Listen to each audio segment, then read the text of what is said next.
The evening had fallen quiet over Whitcomb-on-Rye, a sleepy town nestled beside a winding river that glimmered silver under the pale autumn moon.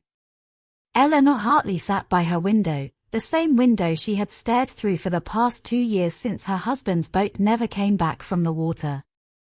Her house was small but orderly, filled with the faint scent of lavender and the ticking of the grandfather clock in the hallway. Every evening she played a slow piece on the piano, her fingers tracing the keys as if they still remembered his touch. But that night, something different caught her attention. Across the river, where the Archer family's old house once stood, a faint light flickered behind the cracked windows. She froze. The house had been abandoned since before her childhood, its roof sagging, its walls overtaken by ivy. Yet now, unmistakably, a lamp glowed from within. Eleanor leaned closer, her breath fogging the glass.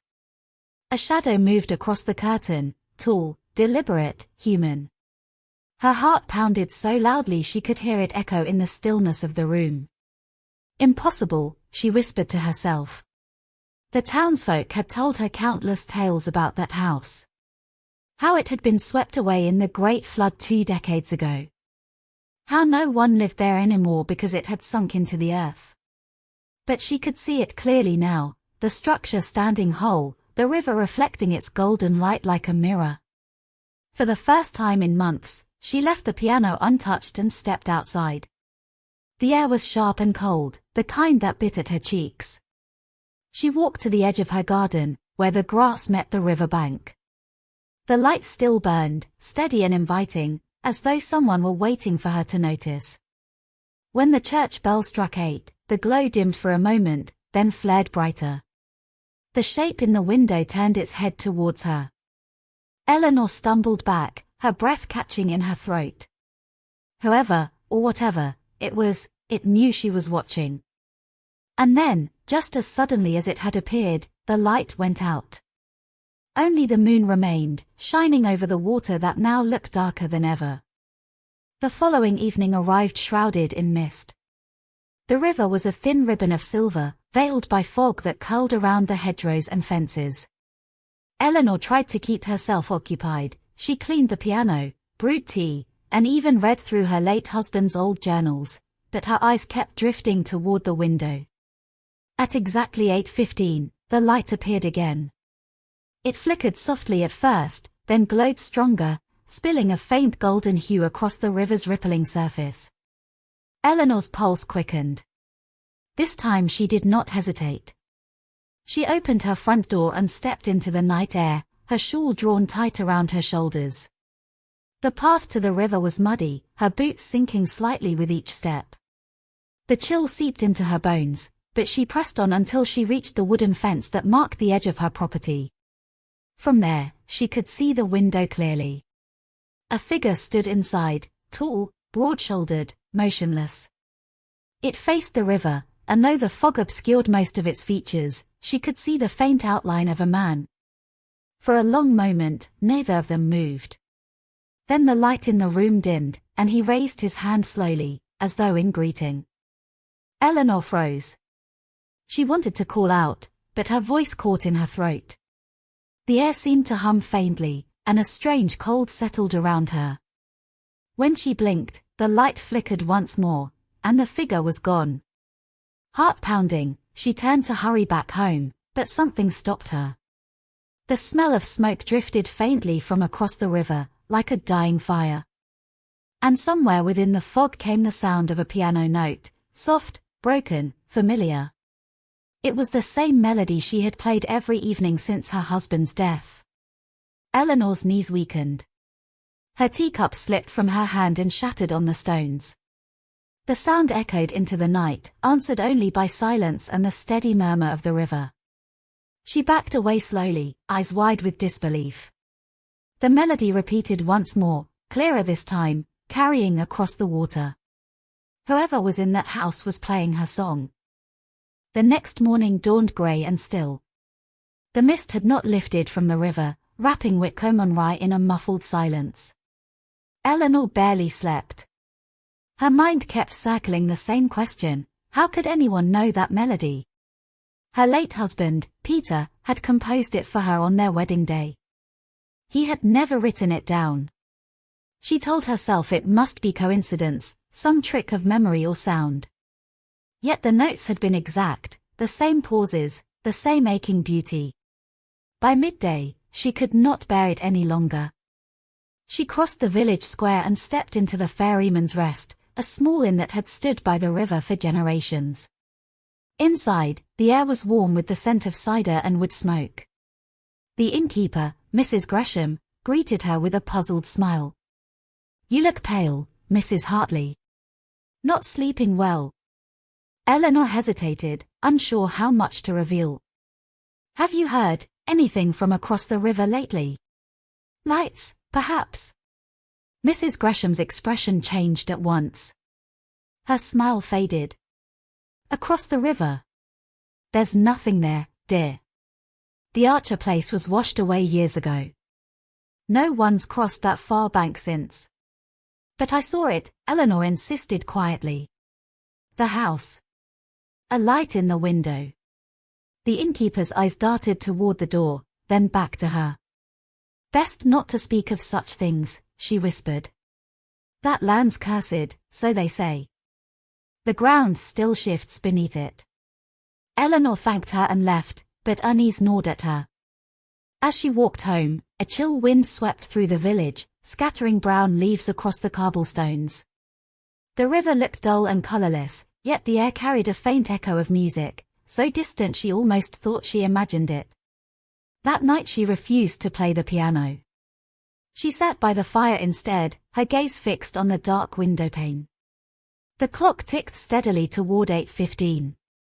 When the time came, she rose and drew back the curtain. Nothing. No light. Relief washed through her chest, mixed with disappointment she could not explain. She turned away, reaching to stoke the fire. Then a sound stopped her. A whisper, faint and low, drifting from somewhere behind her. "Eleanor." Her name. Clear as breath. She spun round. The room was empty. Only the reflection of her own face stared back at her from the glass. Then, slowly, behind her reflection, another face appeared, pale, blurred by mist, looking through from the other side of the window. Eleanor stumbled backwards, the breath torn from her throat. The pale face in the window did not move. It only watched her with a stillness that felt older than time. The firelight flickered across the glass, and for a brief second she thought she saw Peter's eyes staring back at her. Then the mist thickened, and the face vanished. The clock struck 8:30. The chime seemed louder than usual, echoing through the lonely house. She stood frozen, her heart hammering, until the final note faded into silence. She forced herself to move, lighting another candle and walking to the window. Outside, there was nothing but fog. The river was invisible, swallowed by darkness. She pressed her hand to the cold glass.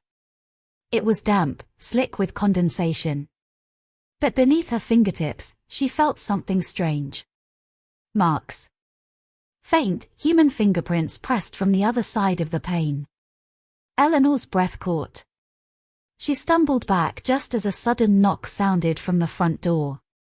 3 sharp raps, firm and deliberate. Her candle wavered. The knock came again. She crept through the hallway, the floorboards groaning beneath her feet. "Who's there?" she called out, her voice trembling. No answer. She reached the door and hesitated. Outside, the fog pressed against the glass panels like a living thing. Then, faintly, she heard a man's voice, soft, almost pleading. "Please. Let me in. It's so cold out here." Her blood ran cold. The voice was calm, polite, and heartbreakingly familiar. "Peter," she whispered. Silence. Her hand hovered over the latch. Every part of her screamed not to open the door. But the sound of that voice, the echo of the man she had loved, was too much to bear. The latch clicked. Eleanor pulled the door open. Fog rushed in, curling around her ankles. But there was no one standing there. Only the faint outline of footprints leading down the garden path toward the river. As she leaned forward to look, a gust of wind blew out her candle. And somewhere beyond the mist, she heard the piano begin to play again. The morning came heavy and grey, bringing with it a silence that felt wrong. Eleanor moved through her house as though afraid to wake it. Every creak of the floorboards sounded louder than usual. The air carried a faint, lingering chill, as if the fog had seeped into the very walls overnight. She tried to convince herself it had been a dream. That there had been no face, no voice, no footprints. Yet when she went to the window, the glass still bore the faint imprint of a hand. Her stomach turned. She needed to distract herself, to keep busy. So she began tidying the study, Peter's old room, which she had not entered in months. Dust lay thick across the desk, and the smell of old paper filled the air. She opened a drawer, expecting nothing but forgotten bills and empty envelopes. Instead, she found a small leather-bound notebook tied with a ribbon. Beneath it lay a faded photograph. The picture showed the river, calm and glimmering under a pale sky. And there, unmistakably, was the Archer house, standing proud on the far bank, as if untouched by time. But what froze her blood was not the house itself. It was the figure standing in front of it. A man in a dark coat, facing the camera, smiling faintly. Peter. Her hand trembled as she turned the photograph over. On the back, in her husband's handwriting, were 3 words, "I found it." Found what? Eleanor sat down hard on the edge of the chair, her thoughts spinning. Peter had been traveling along the river the day his boat vanished. He had told her he was researching the history of the Archer family. But the authorities had found no wreckage, no trace of him, only his hat, floating near the old ferry crossing. She picked up the notebook and untied the ribbon. Inside, the first few pages were filled with sketches, maps of the riverbank, drawings of the house, notes about its architecture. Then, near the middle, the writing grew frantic, uneven. The house is there, even when it should not be. It returns when the river freezes. I heard the music before I saw it. She is calling me from the window. Eleanor's skin prickled. The final page was smeared with water, the ink running into dark streaks. Only one line remained legible. "If I don't come back, she'll come for you instead." The candle beside her guttered suddenly, as though stirred by a breath. She looked up sharply. The piano in the next room had begun to play again, slow, deliberate, each note echoing like a heartbeat. And this time, it was not her song. Eleanor barely slept. When morning came, she felt hollowed out, her thoughts circling the same questions like leaves caught in a current. Who was she? What had Peter found before he vanished? The fog had lifted slightly, revealing the line of trees by the river beyond the garden. For a long moment, Eleanor stood at the window, her breath clouding the glass. Something drew her there, an unspoken pull. She took her coat and stepped outside. The earth was damp beneath her shoes, the air thick with the scent of moss and decay. The river flowed quietly, its surface smooth as a mirror. Yet beneath that calmness, she felt it, an unease, as though the water itself was watching. As she reached the old oak near the bank, she saw him. A man stood by the water, half hidden in the mist. His coat was dark, his shoulders broad, and he didn't move even when she approached. His face was shadowed by the brim of his hat. "Hello," Eleanor called, her voice trembling. The man didn't answer. Instead, he turned his head slightly, as if listening to something distant. Then, very slowly, he lifted his hand and pointed downstream, towards the bend where the river disappeared behind the reeds. "Who are you?" she whispered. No response. Only the sound of the current, soft and steady. When she blinked, he was gone. Eleanor's pulse thundered. She hurried to the spot where he'd stood, but there were no footprints in the mud, no trace of anyone at all. The surface of the river rippled gently, disturbed by something unseen. Then, from beneath the water, something glimmered. She crouched down, peering closer. It was a piece of metal, half buried in the silt, a pocket watch, its chain tangled around a stone. She pulled it free with shaking hands. The front was engraved with the initials P.H. Peter Hawthorne. Eleanor's breath hitched. The glass of the watch face was cracked, the hands frozen at 3:17.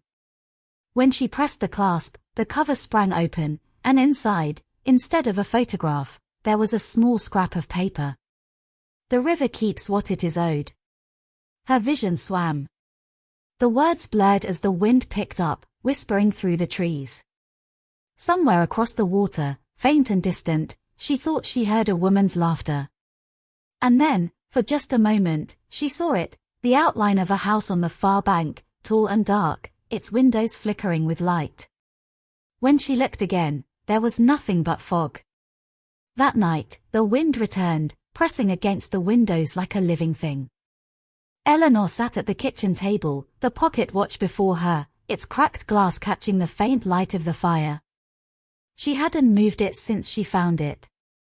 It felt wrong to hide it away, yet impossible to look at for long. Her thoughts churned. Peter had drowned, or at least, that's what they'd said.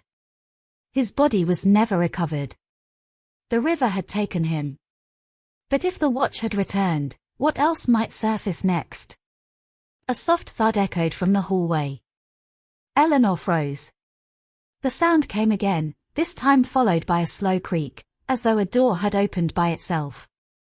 She rose, every movement careful, her eyes darting toward the dark corridor.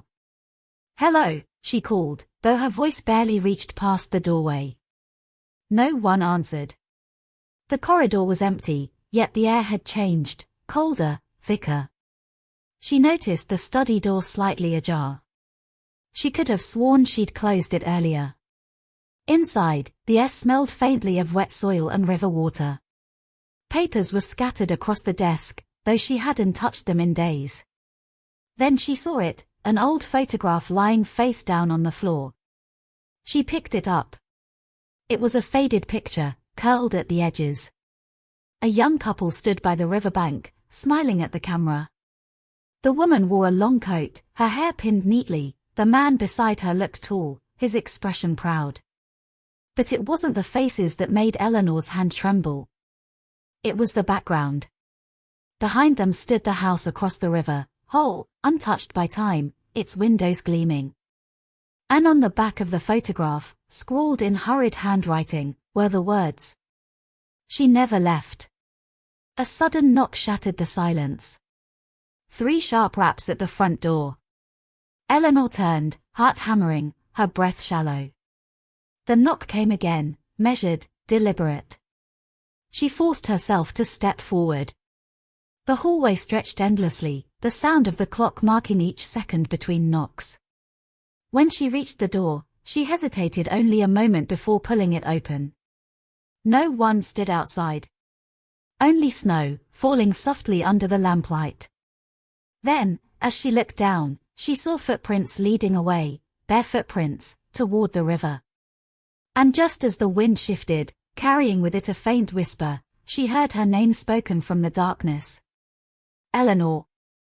Eleanor followed the footprints.